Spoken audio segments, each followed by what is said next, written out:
నమస్తే, welcome to life line.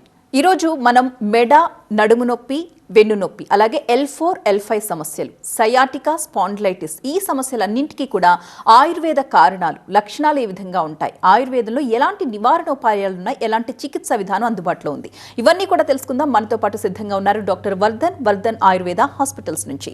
Vardhan గారు నమస్తే అండి. నమస్కారం అండి. వర్ధన్ గారు, ఈ మధ్య కాలంలో వయసుతో సంబంధం లేకుండా ఇప్పుడు నేను ఏవైతే సమస్యలు చెప్పానో వాటితో చాలా మంది సఫర్ అవుతున్నారు, కానీ అందులో సమస్య మూలాన్ని కనిపెట్టలేకపోతున్నారు. ఇది ఎలా కనిపెట్టాలంటే వెన్ను నొప్ప, నడుము నొప్ప, ఎక్కడ సమస్య ఉంది అనేది ఎలా తెలుస్తుంది?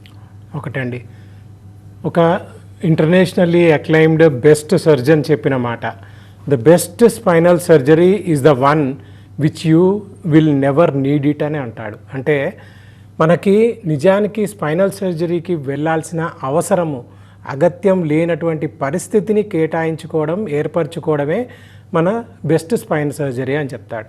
అంటే మీరు అడిగిన ప్రశ్నకి మనం సమాధానంలోకి వెళ్ళాలనుకోండి, దానికి స్పైన్లో అసలు ప్రాబ్లమ్స్ ఎందుకు వస్తున్నాయి అనేది మనము తెలుసుకోవాల్సినటువంటి అవసరం ఉంటుంది.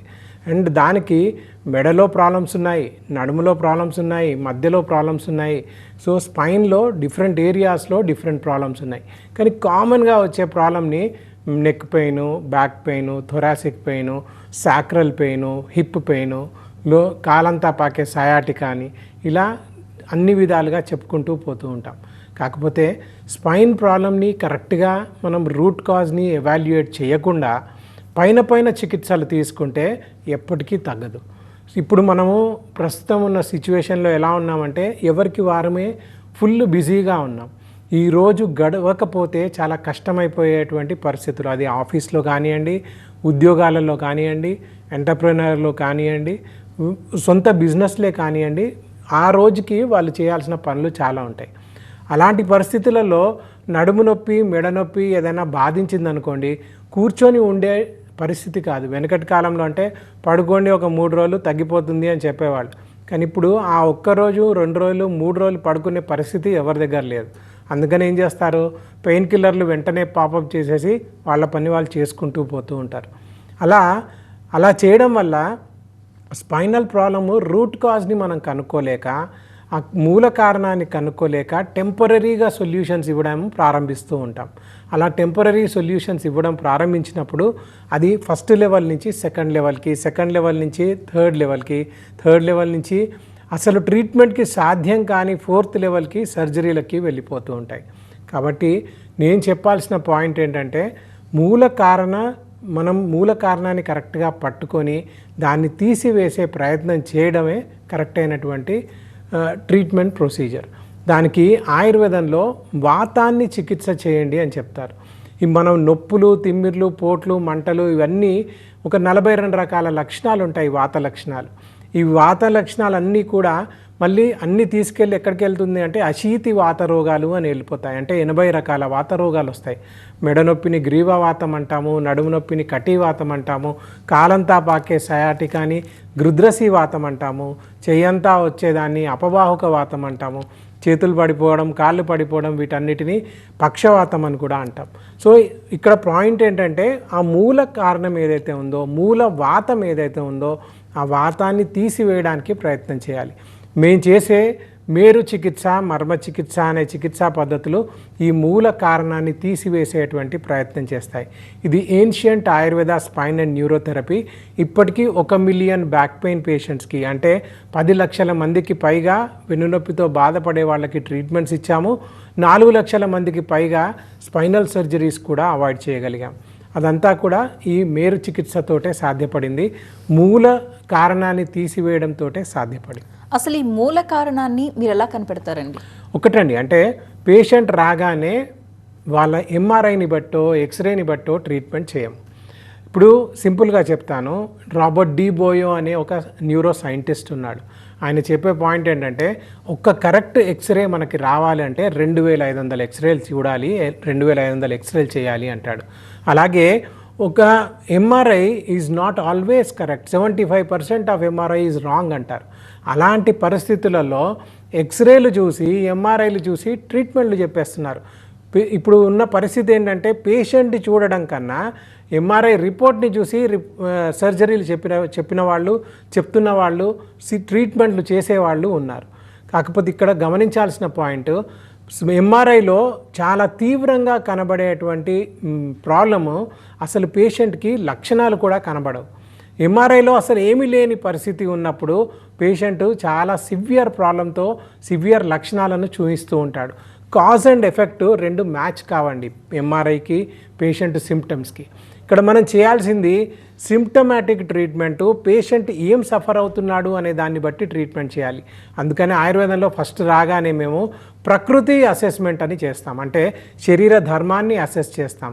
దాని తర్వాత దోషధాతు వైషమ్యం ఎలా ఉంది అనేది అసెస్ చేస్తాం, అంటే ఏ దోషాలలో ప్రాబ్లం ఉంది, ఏ ధాతువు లెవెల్ దాకా ఈ ప్రాబ్లం వెళ్ళింది అనేది అసెస్ చేస్తాం. అంటే సింపుల్గా చెప్పాలంటే స్పైన్లో ఏ లెవెల్లో ప్రాబ్లం ఉంది, మస్కులార్ లెవెల్లో ప్రాబ్లం ఉందా, స్కెలిటల్ లెవెల్లో అంటే బోనీ లెవెల్లో ప్రాబ్లం ఉందా, నర్వస్ సిస్టమ్ రిలేటెడ్ ప్రాబ్లం ఉందా, లేకుంటే స్పైనల్ కార్డ్ మీద ప్రాబ్లం ఉందా అనేది మనం తెలుసుకుంటాం. ఆ లక్షణాలను బట్టి ఆ స్టేజీని ఫస్ట్ అసెస్ చేశాక అప్పుడు మనం ట్రీట్మెంట్ ఏం చేయాలి అనేది డిసైడ్ చేస్తాం.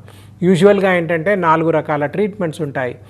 బాహ్య చికిత్సలు అంటే ఎక్స్టర్నల్ థెరపీస్ ఉంటాయి. ఇంతకుముందు చెప్పినట్టుగా మేరు చికిత్స, మర్మ చికిత్స, పంచకర్మ చికిత్స, రసాయన చికిత్స, వాజీకరణ చికిత్స అనే 5 విధములైనటువంటి ట్రీట్మెంట్స్ ఉంటాయి మన దగ్గర అవైలబుల్.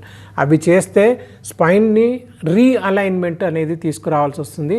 స్పైన్ని స్ట్రక్చరల్లీ ఫంక్షనల్లీ మళ్ళీ ఏబుల్ చేయాల్సినటువంటి అవసరం ఏర్పడుతుంది. రెండవది ఆభ్యంతర చికిత్స అంటారు, అంటే లోపలికి తీసుకునేటువంటి మందులు. ఈ మందులు కూడా వాతాన్ని తగ్గించడానికి, వాతాన్ని నార్మలైజ్ చేయడానికి, కండరాల పట్టుత్వం పెంచడానికి, నరాల పైన ఉన్నటువంటి మైలిన్ షీత్ని రీజనరేట్ చేయడానికి, and at the same time ligaments, tendons, డిస్కులు వీటన్నిటికీ పోషణ ఇవ్వడానికి ఇవి ప్రయత్నం చేస్తాయి ఈ మందులు. మూడవది ఆహార చికిత్స, అంటే ఏ డైట్ పాటించాలి, ఏ పర్సన్ ఏది తినాలి, ఏది తినకూడదు అనేది personalized tailor made diet plan ఇస్తామన్నట్టు. ప్రతి పేషెంట్కి డిఫరెంట్గా ఉంటుంది, వాళ్ళ శరీర ధర్మాన్ని బట్టి ఈ ఆహార చికిత్స చెప్పాల్సినటువంటి అవసరం ఉంటుంది.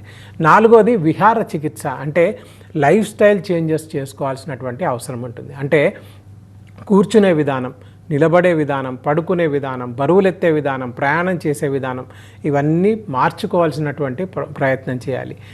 పోస్చర్ని సరిగ్గా మనం మెయింటైన్ చేసుకునే ప్రయత్నం చేయాలి. ఎక్సర్సైజ్ ప్యాటర్న్స్ని కరెక్ట్గా అవలంబించుకోవడం ప్రారంభించాలి.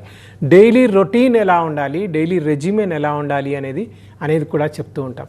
సో ఈ 4 చికిత్సలు యూజువల్గా పెయిన్ ఉన్న వాళ్ళకి, బ్యాక్ పెయిన్ ఉన్న వాళ్ళకి, లేదా సర్జరీ చెప్పబడ్డ వాళ్ళకి ఇవన్నీ చేయాలి. At the same time spine problem రాని వాళ్ళు కూడా ఇవన్నీ పాటించారనుకోండి, డైట్, ఎక్సర్సైజ్ ప్యాటర్న్స్ అన్ని కరెక్ట్గా పాటిస్తే వాళ్ళకి అసలు ఆ ప్రాబ్లమే రాదు.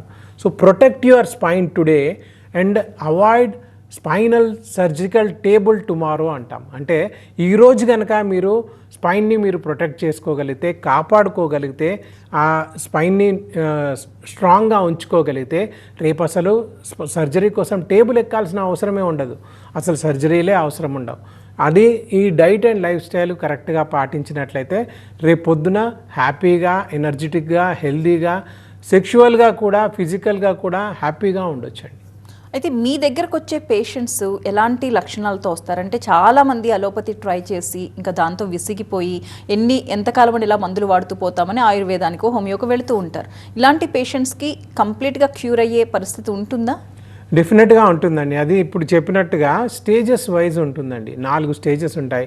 First stage, second, third, fourth stage అని ఉంటుంది. Third stage, early 4th stage దాకా కూడా ఆయుర్వేదిక్ ట్రీట్మెంట్స్ అనేవి సాధ్యపడతాయి. సక్సెస్ఫుల్గా ట్రీట్మెంట్స్ చేసాం. 96% సక్సెస్ రేట్తో వర్ధన్ ఆయుర్వేదాలో ఇప్పటికీ 10 లక్షల మందికి మనము ట్రీట్మెంట్ ఇవ్వడం జరిగింది వెన్నునొప్పితో బాధపడే వాళ్ళకి. అండ్ దీంట్లో ఏంటంటే వాళ్ళు నార్మల్గా మా దగ్గరికి ఎప్పుడు వస్తారు అని అంటే స్పైనల్ సర్జరీ చెప్పినప్పుడు, లేదా సర్జరీని అవాయిడ్ చేయాలనుకున్నప్పుడు, లేదా సెకండ్ ఒపీనియన్ కోసము మా దగ్గరకు వస్తూ ఉంటారు. సో మా దగ్గరకు వచ్చినప్పుడే వాళ్ళు ఆల్మోస్ట్ 2-3 సెట్స్ ఎంఆర్ఐ ఫిలిమ్స్ అన్నీ చేయించి, రిపోర్ట్స్ అన్నీ చేయించి, ఇక లాస్ట్ ఆప్షన్గా మా దగ్గరకు వస్తూ ఉంటారు. ఆ స్టేజ్లో వచ్చిన వాళ్ళు కూడా హ్యాపీగా రన్నింగ్ చేసేవాళ్ళు ఉన్నారు. మా దగ్గర ఉన్న పేషెంట్ పేరు చెప్పను కానీ ఆ పేషెంట్ నా దగ్గర 15 ఇయర్స్ కింద ట్రీట్మెంట్ తీసుకున్నాడు. ఈరోజు నేషనల్ ఫుట్బాల్ టీం క్యాప్టెన్ అయ్యి ఒక SBI గ్రూప్లో ఆయన నేషనల్ ఫుట్బాల్ టీం క్యాప్టెన్ అయ్యి ఇప్పుడు సర్వ్ చేస్తున్నాడు. అంటే ఫుట్బాల్ కూడా ఆడగలిగే పరిస్థితి. స్పైనల్ సర్జరీ చెప్పబడ్డది ఆయనకి. స్పైనల్ సర్జరీ వద్దు అని వాళ్ళ బావమరిది నా దగ్గరికి తీసుకొని వచ్చాడు. ఆయనకి ట్రీట్మెంట్ ఇచ్చాము. ఇప్పుడు సర్జరీ వదిలేసి సర్జరీ లేకుండా ట్రీట్మెంట్ చేయించుకొని ఫుట్బాల్ కూడా ఆడగలుగుతున్నాడు. అంటే నేను ఇది ఒక ఎగ్జాంపుల్ లాగానే చెప్పాను. ఎందుకు అని అంటే అంత కఠినమైనటువంటి మన లైఫ్ స్టైల్కి కూడా రేపు పొద్దున మనం మళ్ళీ వెళ్ళిపోవచ్చు. కాకపోతే మీరు స్పైన్ని కరెక్ట్గా ఫౌండేషన్ ఇవ్వాలి, కరెక్ట్గా దాన్ని ప్రొటెక్ట్ చేసుకోవాలి, కరెక్ట్గా కాపాడుకోవాలి. సో లక్షణాలు చిన్నగా ఉన్నప్పటికీ వాటిని అలక్ష్యం చేయకుండా కరెక్ట్ అయినటువంటి ట్రీట్మెంట్ తీసుకోగలిగితే ఆ లాక్షణికంగా ఉన్న వ్యాధి నెక్స్ట్ వ్యాధి రూపంగా మారదు. వ్యాధి రూపంగా ఉన్న ఆ బ్యాక్ పెయిన్ వ్యాధి సమూహంగా కూడా మారదు. అంటే సిండ్రోమ్గా కూడా మారదు, క్రానిక్ బ్యాక్ పెయిన్గా కూడా మారకుండా మనము ఆయుర్వేదంలో ట్రీట్మెంట్స్ చేయొచ్చు. అంటే దేనికైనా మనకి స్టార్టింగ్ స్టేజ్లో ఈ వెన్ను, నడుము నొప్పి ఇలాంటివి మనం గమనిస్తాం. ఈ మానసిక ఒత్తిడితో కూడా ఈ నొప్పులు వచ్చే అవకాశం ఉంటుందంటారా? వన్స్ వీటికి ఎఫెక్ట్ అయిన తర్వాత లైంగిక సమస్యలు కూడా దారితీస్తుందా? ఒకటండి, అంటే ఇక్కడ 2 డిఫరెంట్ వర్షన్స్ ఉన్నాయి. ఒకటి మానసిక ఒత్తిడి బ్యాక్ పెయిన్కి ఎలా రిలేట్ అవుతుంది అనేది చెప్తాను. ఫస్ట్ మనము నార్మల్గా మన పనులు మనం చేసుకుంటూ ఉన్నప్పుడు స్ట్రెస్ అధికంగా తీసుకున్నప్పుడు బాడీలోకి కొన్ని హార్మోన్స్ రిలీజ్ అవుతాయి.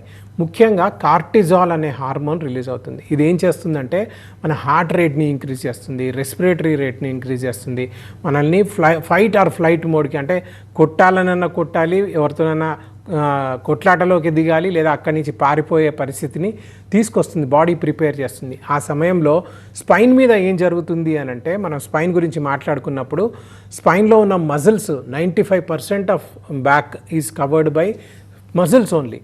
ఆ మజిల్స్ ఫస్ట్ టైటన్ అయిపోతాయి. అవి కాంట్రాక్షన్ అండ్ రిలాక్సేషన్ చేయాల్సింది కాంట్రాక్టెడ్ ఫేజ్లోనే ఉండిపోతాయి.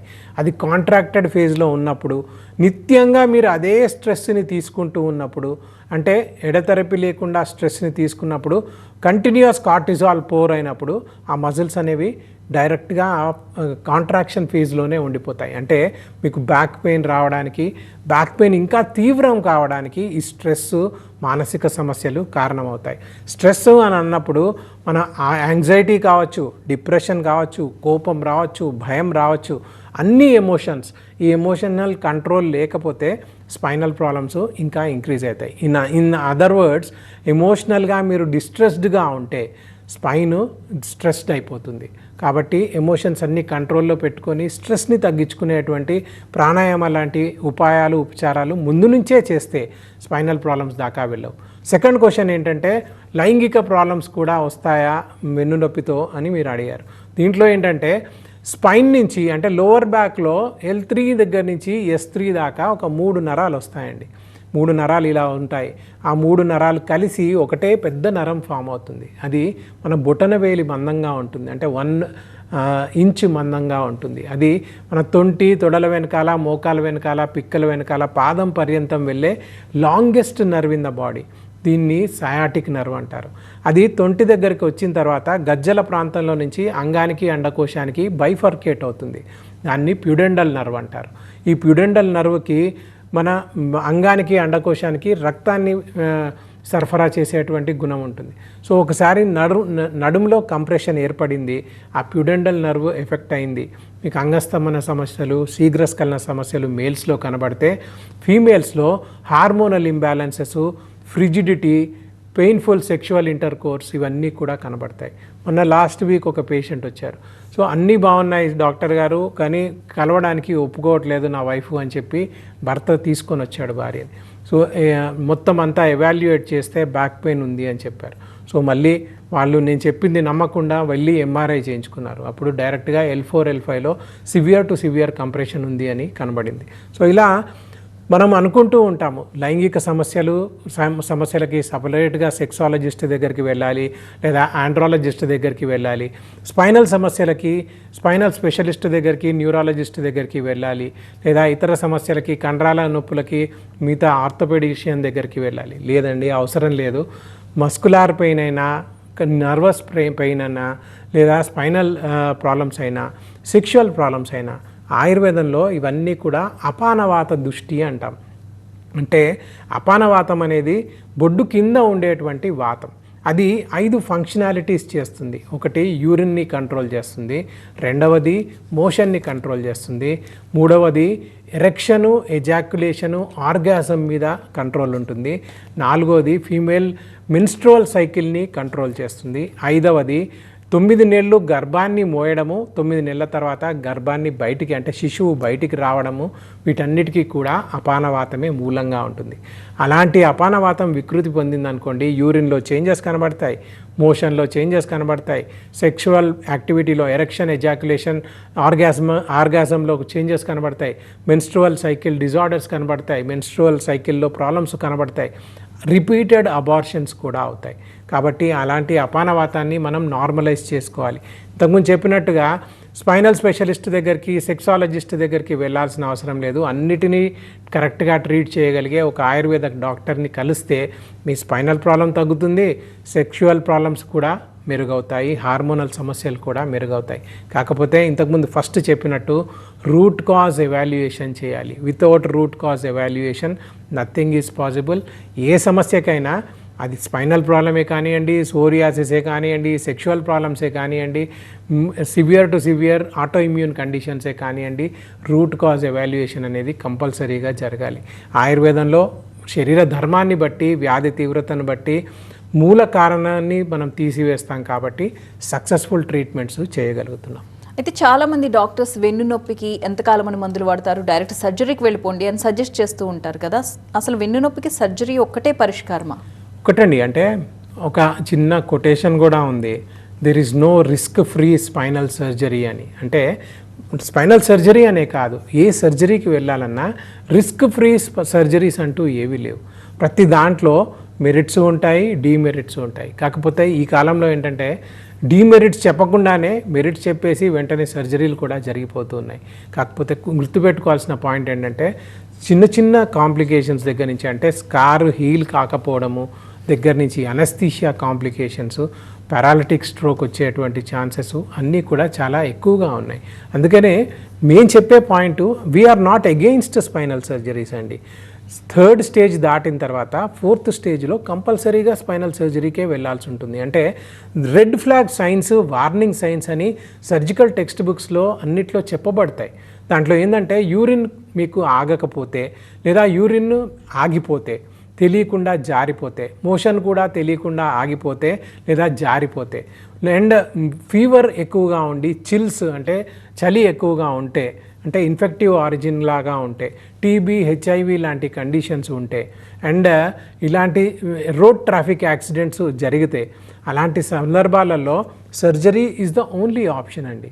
కాకపోతే ఇప్పుడు మనం ఆలోచిస్తున్న, మన అందరూ చూస్తున్న విషయం ఏంటంటే చిన్న డిస్క్ బల్జ్లో ఉన్న ప్రాబ్లమ్ని కూడా సర్జరీ అని చెప్పేసి సర్జరీలు చేయిస్తున్నారు.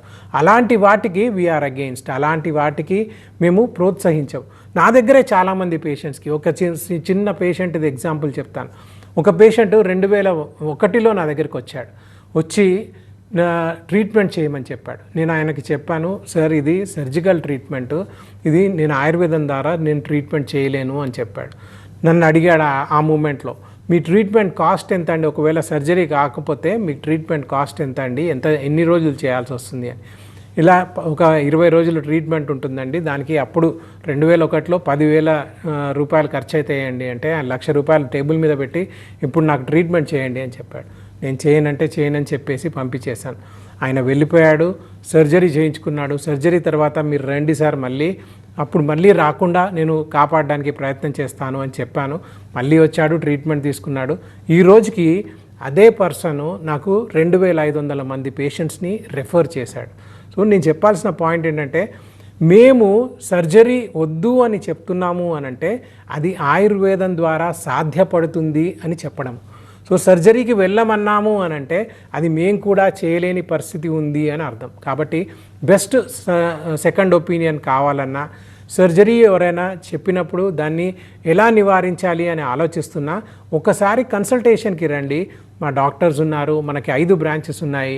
నారాయణగూడ, తార్నాక, బంజారాయిల్స్ హైదరాబాద్లో బ్రాంచెస్ ఉన్నాయి. విజయవాడ, కర్నూలులో కూడా మనకు బ్రాంచెస్ ఉన్నాయి. ఆన్లైన్లో కూడా కన్సల్టేషన్స్ తీసుకుంటాము. మా దగ్గర ప్రతి సెంటర్లో ఎండి డాక్టర్స్ ఉన్నారు, ట్రైన్డ్ థెరపిస్ట్ ఉన్నారు. సో ఇది ఒక సంస్థ. అండ్ ఫస్ట్లో చెప్పినట్టుగా 10 లక్షల మందికి బ్యాక్ పెయిన్తో బాధపడే వాళ్ళకి ట్రీట్మెంట్స్ ఇచ్చాము. 4 లక్షల మందికి స్పైనల్ సర్జరీస్ కూడా అవాయిడ్ చేయగలిగాం. సో సర్జరీనే లాస్ట్ ఆప్షన్ కాదు. సర్జరీ నిజంగా అవసరం ఉన్న రోజు చేయించుకోవచ్చు, కానీ సర్జరీ లేకుండా చికిత్స సాధ్యమే. అయితే వర్ధన్ గారు, ఈ బ్యాక్ పెయిన్స్ కానీ, ఈ స్పైనల్ ప్రాబ్లమ్స్ కానీ ఇవన్నీ పక్కన పెడితే ఇంకా ఎలాంటి రోగాలకి మీ దగ్గర చికిత్స దొరుకుతుంది? ఒకటండి, అంటే మా దగ్గర సూపర్ స్పెషాలిటీ స్పైనల్ కేర్ అండి. అంటే ఇంతకుముందు మాట్లాడుకున్నట్టు spondylitis, sciatica, slip disc, degenerative disc disease, వీటన్నిటికీ మనము సూపర్ స్పెషాలిటీ ట్రీట్మెంట్స్ చేస్తాము. మేరు చికిత్స, మర్మ చికిత్స ద్వారా ట్రీట్మెంట్స్ చేస్తాం. ఇది కాకుండా మల్టీ స్పెషాలిటీ ట్రీట్మెంట్స్ కూడా మన వర్ధన్ ఆయుర్వేదాలో అవైలబుల్ ఉన్నాయి. స్కిన్ కేర్ అంటే psoriasis, eczema, atopic dermatitis, acne లాంటి కండిషన్స్, వీటన్నిటికీ కూడా మన దగ్గర ట్రీట్మెంట్స్ ఉన్నాయి. 5 లక్షలకు పైగా సోరియాసిస్ పేషెంట్స్కి కూడా మేము ట్రీట్మెంట్స్ చేసి ఉన్నాం. అండ్ గ్యాస్ట్రో కేర్లో ఐబిఎస్, ఐబిడి దగ్గర నుంచి సింపుల్ అసిడిటీ నుంచి ఐబిఎస్, ఐబిడి దాకా కూడా ట్రీట్మెంట్స్ చేసాం. ఐబిఎస్, ఐబిడి పేషెంట్స్కి 1,00,000 మందికి పైగా కూడా వర్ధన్ ఆయుర్వేదాలో ట్రీట్మెంట్స్ జరిగాయి. అండ్ ఆర్థో కేర్, దీంట్లో మనం osteo arthritis, rheumatoid arthritis, gouty arthritis, ఇవి చాలా కామన్గా ట్రీట్మెంట్స్ చేస్తాము. జువెనైల్ ఆర్థరైటిస్ కూడా ట్రీట్మెంట్ ఇస్తాం. ఇలా ఇప్పటి వరకు 1,00,000కు పైగా నీ రీప్లేస్మెంట్ సర్జరీస్ కూడా మేము అవాయిడ్ చేయగలిగాం. ఇవే కాకుండా లివర్ కేర్లో జాండీస్ నుంచి మొదలు పెడితే లివర్ సిరోసిస్ దాకా కూడా ట్రీట్మెంట్స్ ఇచ్చాం. ఇవన్నీ కాకుండా ఇంకా ఆటో ఇమ్యూన్ కండిషన్స్కి స్పెషల్గా ట్రీట్మెంట్స్ ఇస్తాము. క్యాన్సర్కి కూడా స్పెషాలిటీ ట్రీట్మెంట్స్ ఇస్తామండి. రైట్. ఇంకా ఫెయిల్డ్ బ్యాక్ సిండ్రోమ్ అని అంటారు కదా, దీని గురించి చెప్పండి. ఒకటండి, అంటే ఇప్పుడు సర్జరీ చేయించుకోండి, రేపటి వరకు డిశ్చార్జ్ అయిపోతాము అని చాలామంది చెప్పినప్పుడు చాలామంది ఏం చేస్తుంటారంటే రేపటికి మంచిగా అయిపోతాను కదా అనే భావోద్వేగంతో వెళ్ళిపోయి సర్జరీలు చేయించుకుంటారు. కాకపోతే ఫస్ట్ అండ్ ఫోర్మోస్ట్ కాంప్లికేషన్ ఇంతకుముందు చెప్పినట్టుగా ఫెయిల్డ్ బ్యాక్ సర్జరీ సిండ్రోమ్ అనేది ఒకటి బయటపడుతూ ఉంటుంది. FBSS అంటారు. అంటే ఏంటంటే సర్జరీ కన్నా ముందు ఎక్స్ అనే పెయిన్ ఉందనుకోండి, మనకి సర్జరీ తర్వాత అది 5x 10x పెయిన్గా పరివర్తనం చెందడం. అంటే పేషెంటు ఏదైతే నొప్పి, బాధ, ఏదైతే సిమ్టమ్స్తో డాక్టర్ దగ్గరికి వెళ్ళి సర్జరీకి వెళ్ళి అది తగ్గించుకుందామని ప్రయత్నం చేస్తాడో అవన్నీ 10 రెట్లు, 20 రెట్లు, 50 రెట్లు పెరిగిపోవడం అన్నమాట. సో ఇప్పుడు సంవత్సరానికి ఇండియాలో 3 లక్షలకు పైగా స్పైనల్ సర్జరీస్ జరిగితే దాంట్లో 1,50,000కు పైగా ఫెయిల్డ్ బ్యాక్ సర్జరీ సిండ్రోమ్గా రూపాంతరం చెందుతూ ఉన్నాయి. మా దగ్గరకు వచ్చే పేషెంట్స్లో ఎక్కువ మంది ఫస్ట్ అడిగే క్వశ్చన్ సర్జరీ అవాయిడ్ చేయడానికి రావడానికి ప్రయత్నం చేస్తారు. రెండవది ఫెయిల్డ్ బ్యాక్ సర్జరీ సిండ్రోమ్ తోటే ఎక్కువగా వస్తుంటారు. అంటే సర్జరీ తర్వాత కాంప్లికేషన్స్తో ఎక్కువగా వస్తుంటారు. థర్డ్గా ఏంటంటే కాలు చచ్చుబడిపోవడం, అంటే ఫుట్ డ్రాప్ అని ఉంటుంది, చేతులు చచ్చిపోవడం, సర్వైకల్ రాడికులోపతి అంటాము. అలాంటి కండిషన్స్ వాళ్ళు కూడా మన దగ్గరికి ఎక్కువగా వస్తూ ఉంటారు. రైట్ అండి, థ్యాంక్ యూ వర్ధన్ గారు. ఇది వాళ్ళ life line. Next news updates continue అవుతాయి. చూస్తూనే ఉండండి TV9.